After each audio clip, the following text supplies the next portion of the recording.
하나님을 믿는 사람들은 인류가 하나님의 말씀으로부터 시작되었다라는 것을 고백하는 사람들입니다. 이것을 우리는 신학적으로 뭐라고 얘기하냐면 창조론이라고 정의하죠. 그래서 창세기 1장 1절이 정말 중요합니다. 태초에 하나님이 천지를 창조하시니라. 사랑하는 여러분, 우리가 이 세상의 역사를 바라보고 이 세상의 우주 만물을 바라볼 때 이보다도 더 위대한 사건이 어디 있으며 이보다 더 놀라운 신비가 어디 있겠습니까? 하나님의 창조는 하나님의 선하신 성품에서 기원했기에 우리가 잊지 말아야 하는 것은 우리는 선하게 창조되었다라는 거예요.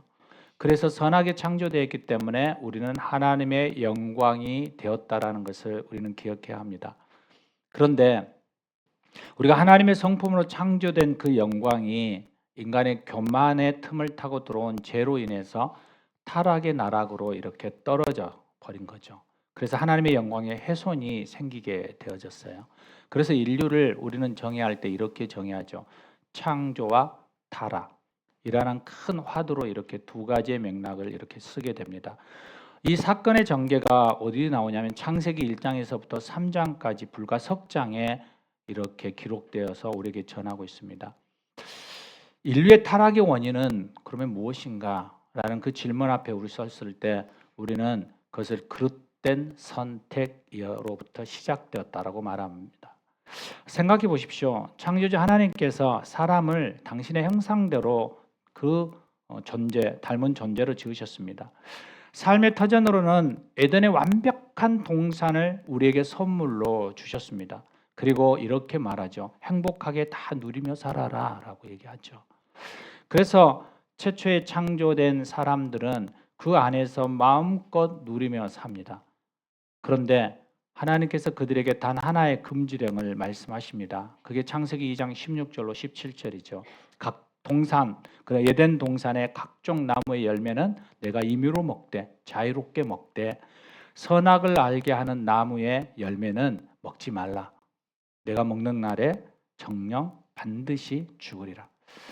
참 선하신 하나님이 사람에게 하나님을 닮은 자유의지를 주셨다라는 거예요. 그리고 그 자유로 모든 것을 할 수 있게 해주셨어요.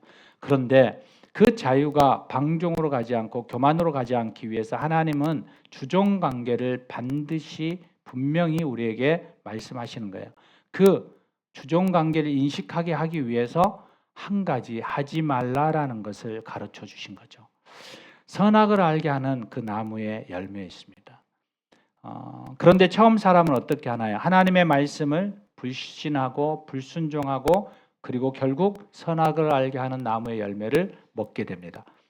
이로 인해서 사람은 어떻게 되나요? 악을 알게 되고 악을 행하는 존재로 타락하기 시작하죠. 이것이 바로 사람이 가지고 태어나게 되는 원죄의 본질입니다. 선하게 창조하셨는데 그 안에 죄가 들어옴으로 인하여서 우리는 이제 악을 알고 악을 행하는 존재로 살아가고 있는 거죠. 그 후에 아담의 후손들이 태어나면서 모든 인생은 이렇게 시작합니다. 선과 악 사이에서 선택하며 나아가는데 그 선택이 대부분 악한 선택이 되풀이 되어지죠. 오늘 본문은 이 아담의 어리석은 선택과 견줄 만한 인류 역사상 가장 어리석은 선택을 한 사람들의 이야기가 나누어지고 또 장면들이 연출되어지고 있는 모습입니다. 어리석은 선택을 한 사람들의 배경은 바로 바라바의 사건 앞에 우리는 머물게 됩니다.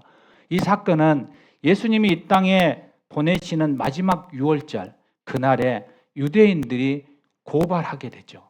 그리고 예수님은 빌라도 법정에 서게 됩니다. 빌라도는 그에게서 죄를 찾지 못함으로 인하여서 군중의 심리는 십자가 예수를 못 박게 하는 그 계획된 고발 가운데 어떻게 할 수 없어서 안절부절하고 있는 그의 모습을 발견하게 되죠. 그러다가 빌라도는 한 가지 선택을 하게 됩니다. 그게 뭐냐면 민족의 절기인 유월절이 되어지면 죄인 한 사람 중에 한 사람을 석방해 주는, 사면해 주는 그러한 전례가 있었던 거예요. 그래서 유대 총독 빌라도는 죄가 없어 보이는 예수를 석방하고자 유대 민중 앞에 이렇게 이야기합니다.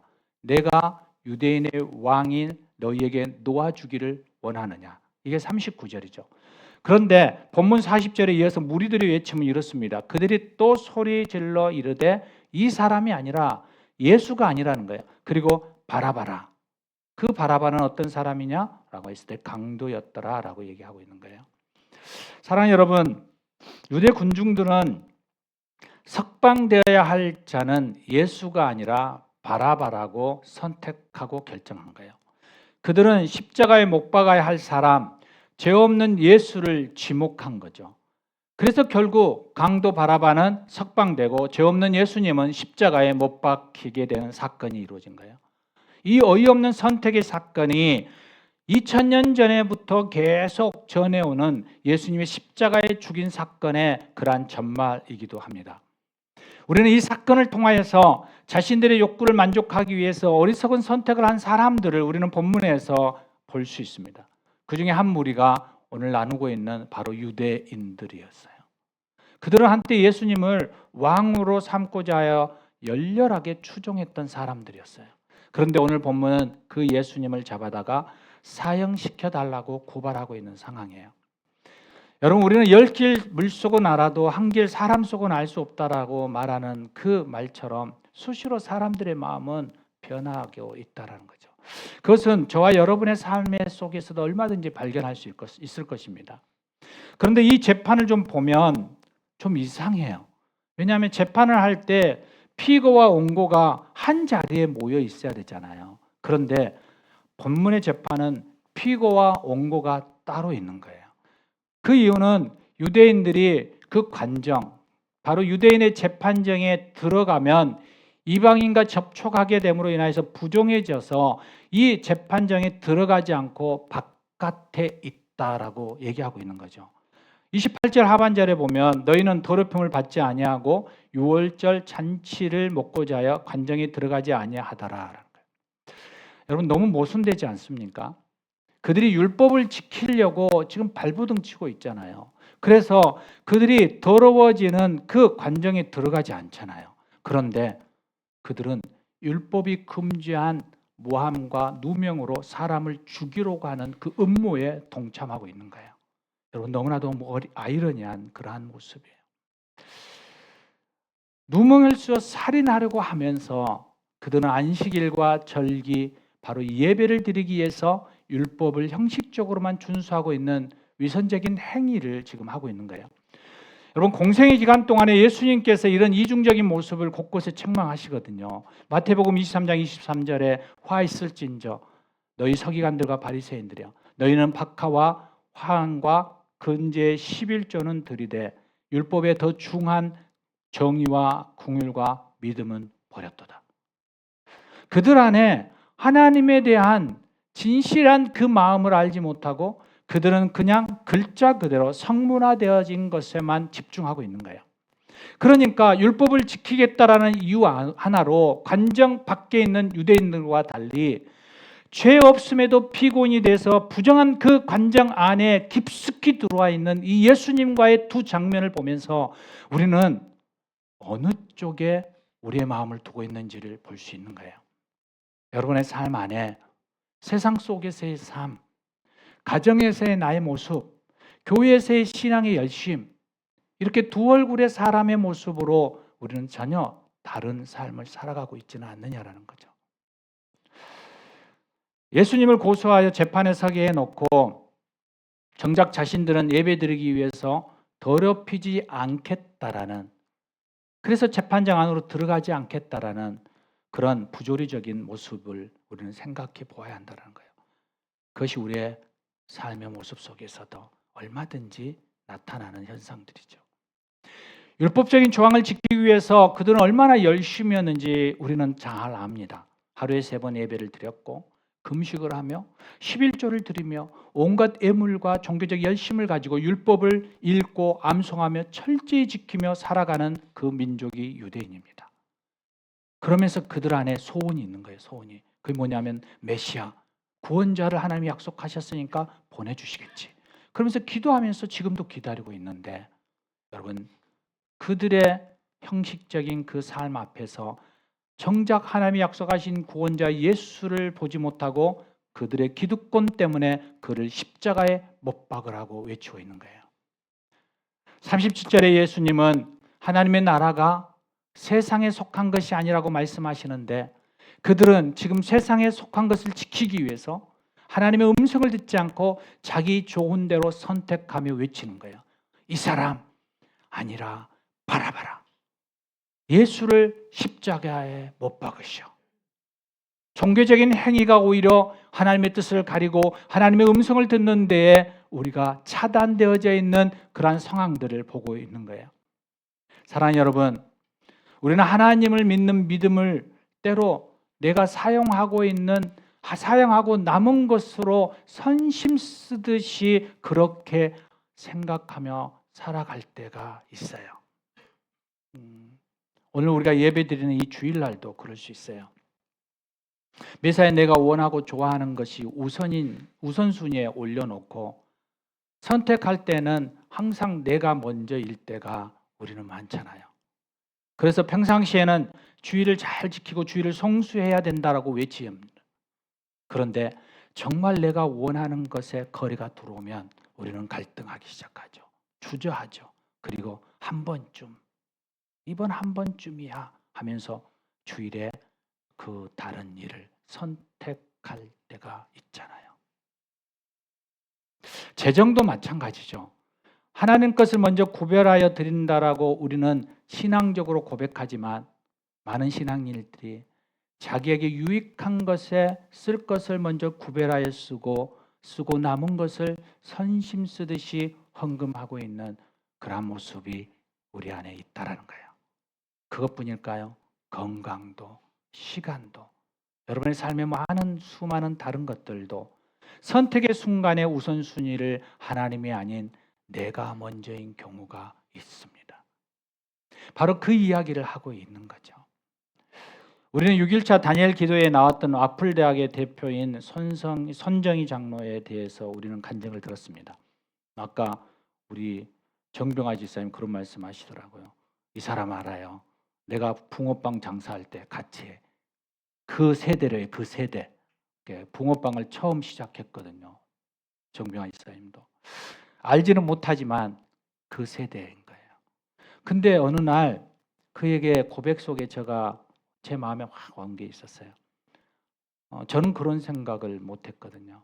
어느 날 그 딸이 하나님께 그 주보를 보면서 어떤 집사님이 1천만 원을 작정했던 걸 본 거예요. 그래서 자기도 너무 하고 싶은 거예요. 그래서 엄마에게 온 거죠. 엄마, 나도 1천만 원을 드리고 싶어. 엄마의 마음이 막 무너지는 거죠. 왜냐하면 하루하루 생계를 유지하기가 힘든 그 상황 안에서 그 거액을 어떻게 만드냐는 거죠. 여러분, 우리가 자녀들이 요구할 때 들어주지 못하는 부모의 마음을 우리는 잘 알잖아요. 그러면서 하나님 앞에 아파 기도하다가 성령님이 깨닫게 해주신 거죠. 꼭 1천만 원을 한꺼번에 드리는 것은 아니지 않느냐. 드릴 수도 있지만 따로 나눠서 드릴 수도 있지 않느냐. 그래서 모든 예배 때마다 1만 원씩 1,000번을 드리면 1천만 원이 되지 않느냐. 이것은 누구나 다 생각할 수 있는 생각이에요. 그래서 주일 우리 헌금 보면 1,000번째 드리는 분도 있더라고요. 그런데 여기까지는 할 수 있는데 그분이 한 걸음 더 나가시더라고요. 뭐냐면 교회 감사 봉투가 너무 비싸게 보이고 좋잖아요. 우리 교회도 그렇잖아요. 그러니까 1만 원 내면서 이 봉투에 1,000장을 쓰는 게 너무 마음이 아픈 거예요. 그래서 문방구에 가서 여러분 노란 봉투 혹시 기억하시나요? 그 싸고 그것을 100장, 1,000장을 산 거죠. 그리고 그것에다가 이어서 드리는 거예요. 여러분, 저는 그 이야기를 들을 때 이분이 정말 하나님을 사랑하는구나. 그 마음 앞에 하나님 앞에 그가 어떤 마음인지를 느껴지더라고요. 아주 작은 거지만 그 안에 하나님의 사랑하는 그 정도가 그 깊이가 들어가 있는 거예요. 그 노랑 봉투 안에. 여러분, 이 마음을 한번 생각해 보십시오. 유대인의 이선적인 그런 모습과 하나님을 정말 사랑하는 사람의 그 모습. 아주 배치장 같은 한 장의 차이이지만 그 안에 중심이 다른 거예요. 사랑하는 여러분, 하나님이 우리에게 원하는 것은 이 종교적인 틀에 갇혀서 경건의 모양만 갖춘 신앙인이 아니라 진리에 속해서 하나님의 음성, 그 마음을 알고 순종하는 경건의 능력을 가진 신앙인이지 않을까요? 이 마음을 바로 본문 31절에 이야기하고 있어요. 빌라도가 내가 왕이냐? 라고 묻자 예수님이 그렇다, 내가 왕이다 라고 얘기하죠. 그러면서 이렇게 얘기해요. 내가 이 땅에 온 것은 진리를 증언하고 그 진리를 듣고 진리 안에 속한 사람, 바로 우리죠. 구원받은 사람. 그 사람은 우리 안에 무엇을 하냐면 율법이 아니라 하나님의 음성을 듣고 순종하는 사람이래요. 성문화되어진 것이 아니라, 활자가 아니라 그 활자를 통하여 하나님이 무엇을 말씀하고 싶으신지를 아는 사람들이래요. 여러분, 우리가 소설을 보고 편지를 볼 때 그 문자에 섞여 있는 그 글만 보는 게 아니잖아요. 그 안에 숨겨져 있는 그 작가의 마음을 알잖아요. 그리고 그 작가의 마음이 내게 다가와서 내 현상 가운데, 내 현실 가운데 그게 투영될 때 우리는 그 안에 감동이 되어지고 눈물이 흘려지고 기뻐하게 되어지잖아요. 주님이 원하는 것은 성경의 활자가 아니라 그 안에 하나님 아버지의 마음, 그 음성이 들려지기를 원하는 거예요. 만약 그 음성을 듣지 못하면 우리는 종교적인 형식의 틀에 갇혀 경건의 모양만 하고 있는 종교인이 될 가능성이 커요. 그러나 그 진리에 속하여 하나님의 음성을 듣고 그 말씀에 순종하는 사람일 때 우리는 진정한 그리스도인이라고 말할 수 있게 됩니다. 사랑하는 여러분, 오늘 우리가 신실한 그리스도인으로 다시금 세워지는 시간이 되기를 소망합니다. 또 하나, 우리가 어리석은 선택을 한 사람이 나오는데 그 사람이 오늘 빌라도 총독이죠. 우리가 지금 사도신경을 외우지 않지만 사도신경을 외울 때마다 우리는 어떤가요? 빌라도를 계속적으로 2000여 년 동안 우리는 이야기하고 있죠.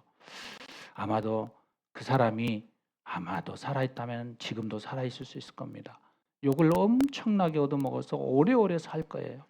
그런데 빌라도가 유대를 관할하는 로마의 총독으로 오거든요. 근데 원래 이 로마의 총독은 어디에 있냐면 바로 가이사라라는 곳에 있어요. 근데 그가 왜 지금 예루살렘에 와 있냐면 이 예루살렘에서 밀란이 일어날 것 같다라는 소문을 들은 거예요. 그래서 지금 예루살렘에 임시 본부를 차리고 들어와 있는 거죠. 그때 지금 이 상황이 연출되고 있는 거예요. 예수를 고발한 사건을 재판하던 그들이 빌라도에게 찾아온 거죠. 그리고 뭐라고요? 사형을 선고해 달라고 얘기해요. 그러자 이 빌라도의 태도가 어땠는지 우리는 본문을 보면서 알 수 있습니다. 이리 갔다 저리 갔다 하는, 결단하지 못하는 우유부단한 모습, 타협하고자 하는, 자신의 권력을 유지하기 위해서 타협하고 싶어하는 그러한 모습, 이게 빌라도의 삶의 모습이에요. 사랑하는 여러분, 유대인의 위선적인 그 모습과 빌라도의 우유부단한 모습이 우리에게도 있다라는 것이죠. 여러분, 문제가 생기면 먼저 어디로 가시나요? 신앙인이라면 당연히 주님께로 와서 기도해야겠죠. 그런데 우리는 빌라도와 같이 사람들이 어떻게 생각하는지, 상황들이 어떻게 풀어질지 있는지 계산하기 시작하고 그것이 먼저 눈에 들어오게 되죠. 이것은 빌라도가 군중 심리에 의해서 아첨하는 것과 똑같은 거예요. 그의 삶은 사람을 의식하고 외모만 취하는 모습이 강했어요. 이것은 율법주의적인 특징과도 같아요. 우리가 한번 생각해 보십시오. 예수님은 하나님의 뜻만을 바라보았거든요. 그래서 그는 어디야? 십자가의 자리까지 갈 수 있었잖아요. 사도 바울은 그것을 이렇게 얘기해요. 갈라디아서 1장 10절에 이제 내가 사람들에게 좋게 하랴 하나님께 좋게 하라. 그게 항상 선택 가운데 섰을 때 기준점이에요. 내가 사람에게 좋게 할 것인가 하나님에게 좋게 할 것인가. 우리 교회는 기준점이 뭐예요? 여러분 알고 계셔야죠. 예수님이라면 어떻게 하실까? 이 기준점이에요. 우리 교회가 삶 가운데 나아가서 우리 교회가 그렇게 살아내고자 하는 기준점은 우리는 예수님이라면 어떻게 하실까죠. 그것처럼 우리에게 삶의 모든 그리스도인들 삶에 사람과 하나님의 관계, 사람을 기쁘게 하랴 그 사람을 기쁘게 했다면 바울이 이렇게 얘기해요. 나는 그리스도의 종이 아니었다라고요. 여러분은 어떻습니까? 성도들이 능력 없이 무너지는 이유는 다른 것이 아닙니다. 주님 외에 다른 것에 자꾸만 눈이 돌아가기 때문에 그래요. 수많은 유혹이 밀려오죠.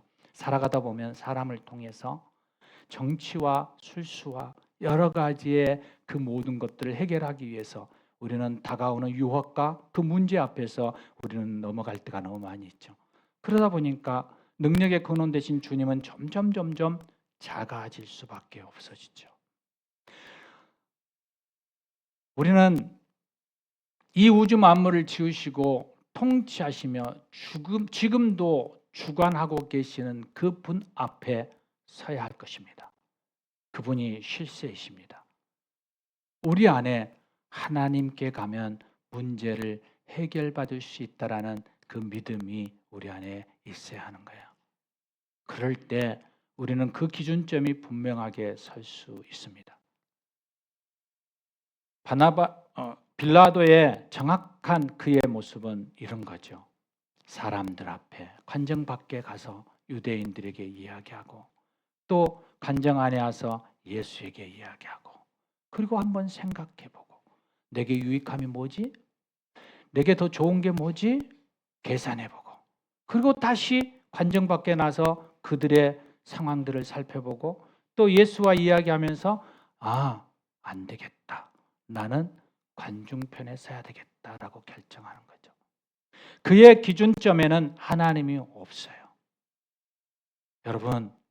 여러분의 기준점에는 하나님이 어느 정도 차지하고 있습니까? 우리 안에 왔다 갔다 하는 미온적인 모습이 아니라 그 하나님이 전부임을 고백하는 삶이 되시기를 축원합니다. 세 번째로 어리석은 선택을 한 사람은 이 바라바 사건의 주인공이죠. 바라바입니다. 본래 십자가에 마땅히 못 박혀야 될 죄인이 누구인가요? 바라바죠.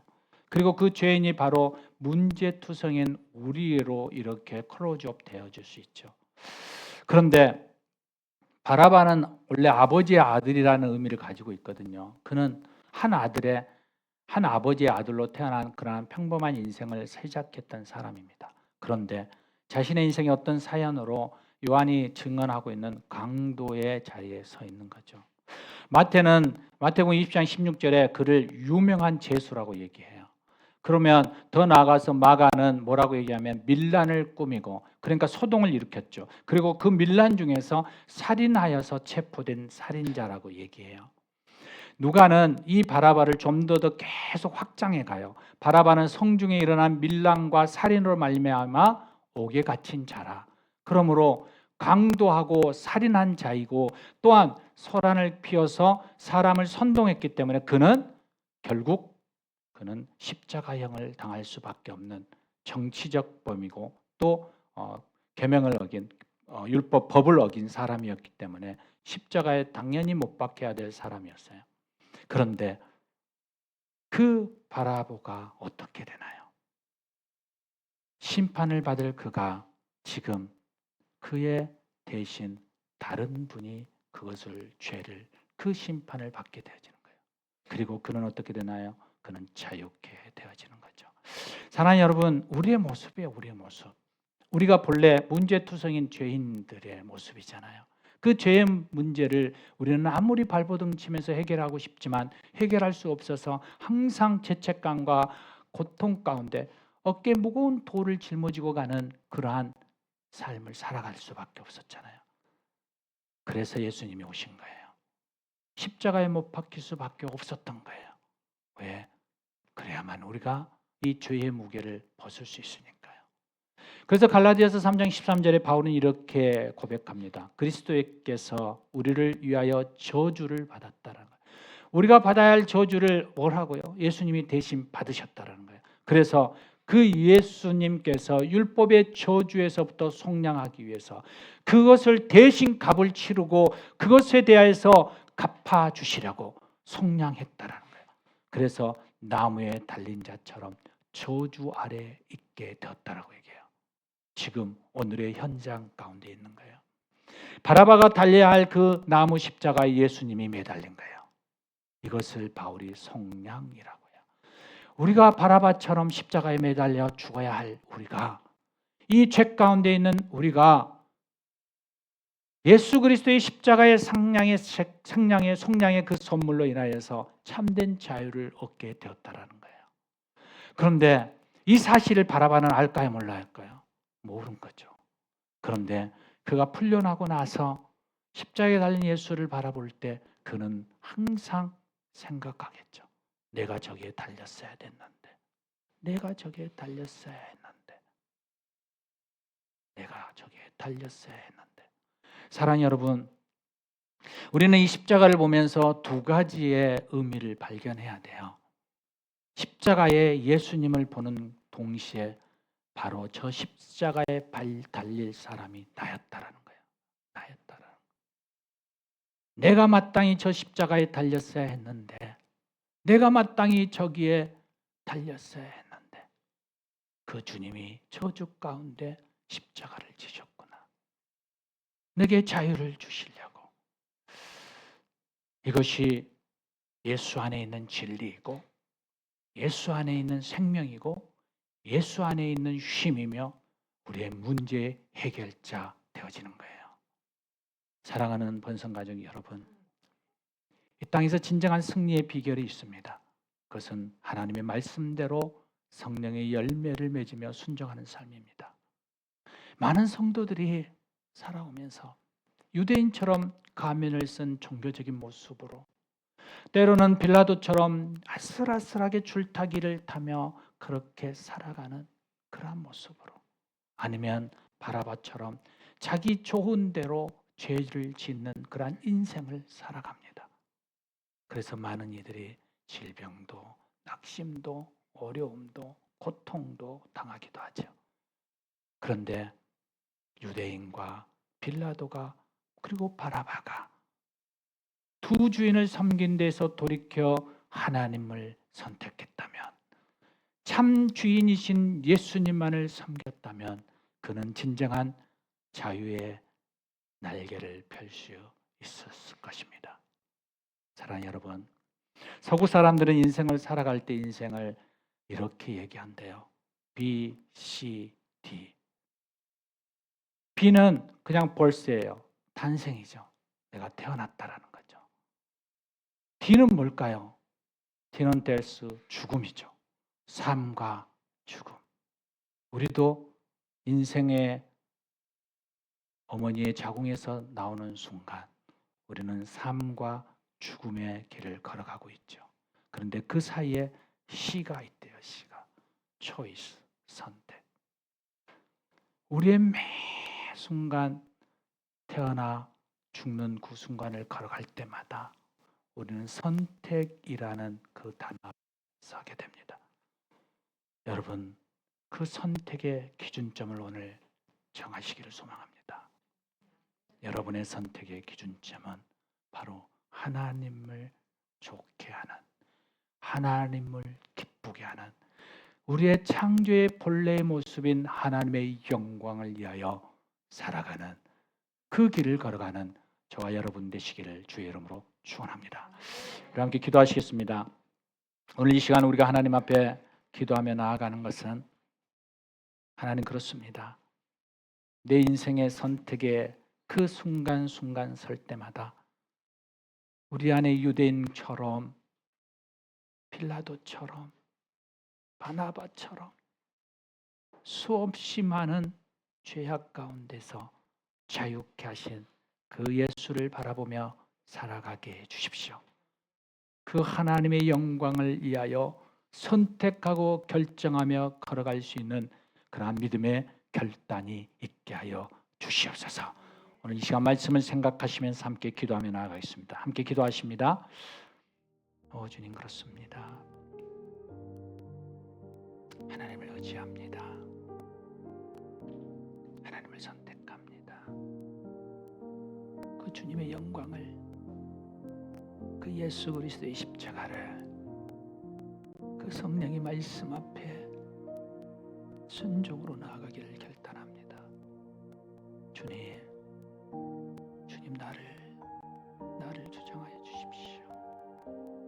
나의 욕망과 나의 욕심과 교만과 제약을 깨뜨려 주시옵소서. 주님 도와주십시오. 하나님, 이 시간 십자가 앞에 섭니다. 그리고 내 인생의 갈림길에서 하나님의 영광, 그 예수 그리스도의 선택의 길로 걸어가게 하여 주시옵소서. 우리 주 예수 그리스도 이름으로 기도합니다. 아멘. 우리